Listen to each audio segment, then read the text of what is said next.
Well, as you know, the American Dream is a national program where we focus on business, the entrepreneurial spirit, overcoming adversity, finance, the market, all things that are relevant to empowering your American Dream. But a big topic of conversation on this show is housing.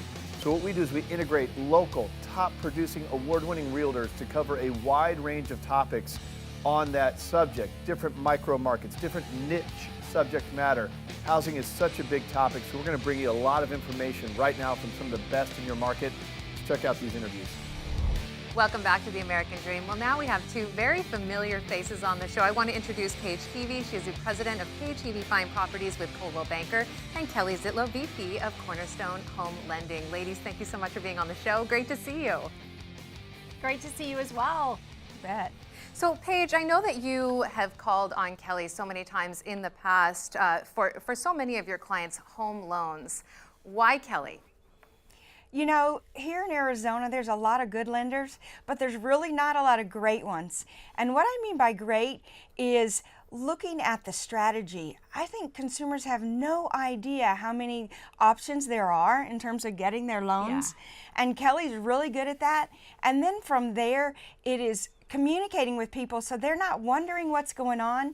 And then the best part is closing on time so that my team gets to hand over keys to excited buyers, not stressed out buyers. And that's a beautiful thing. That is a beautiful thing. So Kelly, is it really that difficult these days to obtain a home loan? And what advice would you give buyers moving to Arizona to really avoid any last minute surprises they might run into?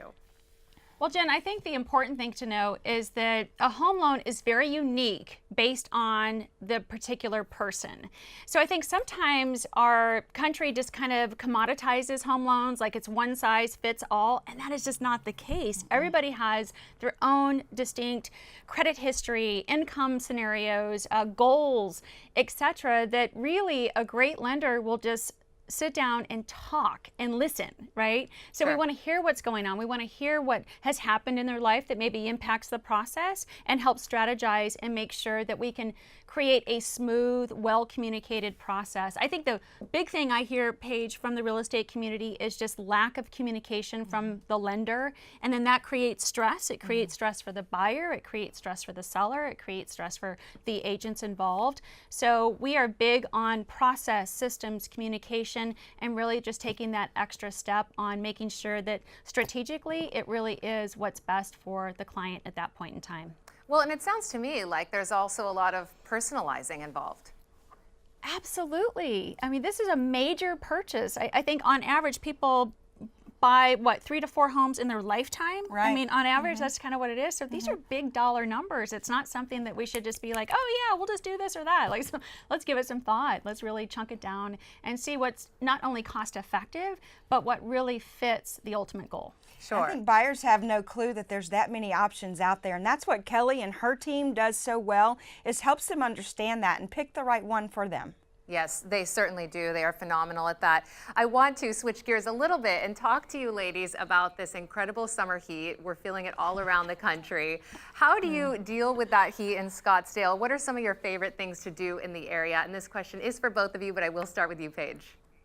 Okay, so for me, I love to staycation. If we're staying here in town in the summer, that means jumping over to one of the hotels that have got a lot of fun. They've got water parks, they've got places, lazy rivers, you know, and if it's not that, then we will jump out of town, go up to the Grand Canyon and go hiking, or just even go over and see you guys in Southern California, because we can't, you know, not go to Disney or California Adventure. And we're not that far away. No. No. How about you, Kelly? So first and foremost, air conditioning is very important here in the summer, right? So we start actually channeling our winter months right about now, you know, so, but there are so many great things to do around town, even in the summer, even when it's hot. We have some fantastic restaurants. We get up early and hike, and we have amazing mountains and trails and things like that. So even though it's hot, we do figure out how to maneuver a daily schedule around the heat. So. I love it. Early morning hikes and a lazy river. Ladies, thank you so much for being on the show today. Sounds like the perfect summer to me. Thanks, Jen. Thank you. And we'll be right back with more of the American Dream.